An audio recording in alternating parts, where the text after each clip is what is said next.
La construcción de la enseñanza y del pensamiento formal de los adolescentes. ¿Cómo aprende un sujeto a lo largo de su trayectoria escolar dentro del sistema educativo? Hacia el nivel inicial, los niños aprenden mediante el juego, con actividades motivadoras o semiestructuradas. Se busca desarrollar la creatividad del niño que aprende. Ya hacia el nivel primario, existe una separación por disciplinas académicas dentro de este nivel, es decir, los alumnos aprenden, por ejemplo, por un lado, los contenidos relacionados a la matemática, a las ciencias naturales, a las artes o a la educación física, por ejemplo. Sin embargo, los niños se vuelven un poco fastidiosos porque se les exige que comiencen a incorporar el vocabulario específico técnico y encuentran una disociación entre aquello que se les pretende enseñar y el mundo que los rodea. No comprenden que entre estas distintas áreas existe una articulación o relación entre sí.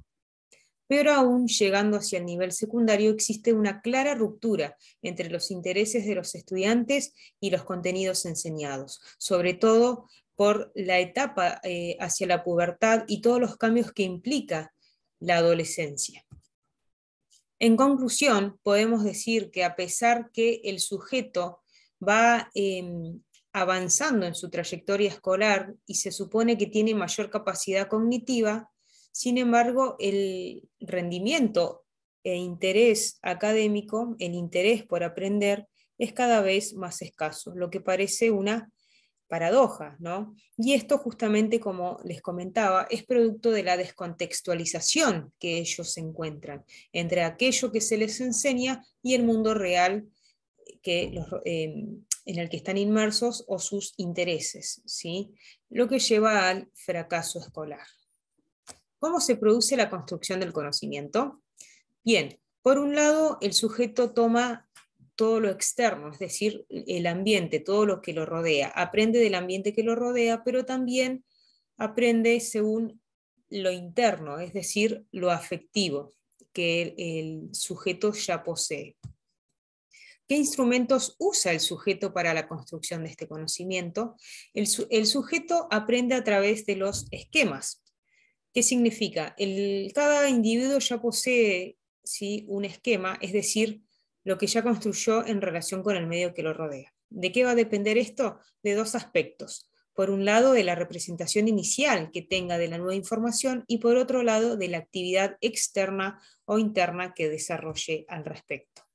Veamos un ejemplo de esquema de representación. Supongamos que un individuo necesita sacar un tornillo.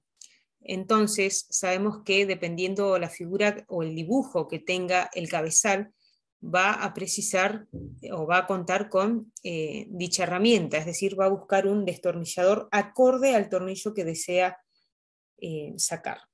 Supongamos que en ese momento el sujeto no cuenta con ese destornillador, entonces va a asociar esa herramienta con otra herramienta que pueda sustituirla, por ejemplo, con un cuchillo. Y esto porque justamente el sujeto ya tiene un esquema de representación en su mente, lo que le permite sustituir un elemento por otro.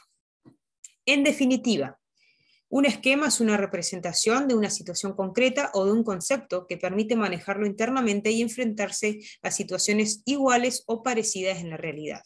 Debemos saber que los esquemas pueden ser más simples o más complejos. El sujeto no actúa sobre la realidad directamente, sino que lo hace por medio de los esquemas que posee.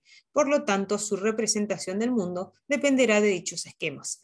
Y por otro lado, su interacción con la realidad hará que sus esquemas vayan cambiando. Es decir, al tener más experiencia con determinadas tareas, las personas van utilizando herramientas cada vez más complejas y especializadas. Si nos preguntamos cuál es el pensamiento que desarrollan los adolescentes en ese periodo, es decir, a partir de los 11 años hasta la adultez, desarrollan el pensamiento formal, que justamente es el último estadio de las operaciones, ¿sí?, de las 4 etapas de la teoría de Piaget, al cual se denomina operaciones formales, ¿sí?, y comienza aproximadamente a los 11 años y abarca hasta la adultez, como les comentaba. Justamente coincide con el con el inicio de la adolescencia y el inicio de la inserción en el mundo del niño hacia la adultez. A medida que los adolescentes entran en este periodo, adquieren la capacidad de pensar de manera abstracta, logrando manipular ideas en su mente sin depender de la manipulación concreta del objeto. Esto implica que el individuo puede realizar, por ejemplo, cálculos matemáticos, pensar creativamente, usar el razonamiento abstracto e imaginar el resultado de acciones particulares. Todo ello al mismo tiempo. Un ejemplo podría llegar a ser, si le preguntáramos a un niño y a un adolescente a la misma vez, por ejemplo, le decimos, si Ana es más alta que Luisa y Luisa es más alta que Carmen, ¿quién es la más alta? Probablemente el niño necesite dibujarlo para poder sacar una conclusión.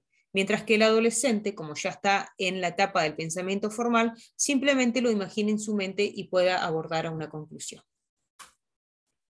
¿Cuáles son las habilidades en esta etapa del pensamiento formal de los adolescentes? Bien, por un lado tenemos el razonamiento de probabilidad, que es justamente el cálculo mental que hace el adolescente sobre las probabilidades de que vaya a ocurrir un acontecimiento. Es decir, establece una relación entre el número total de sucesos favorables y el número total de sucesos posibles.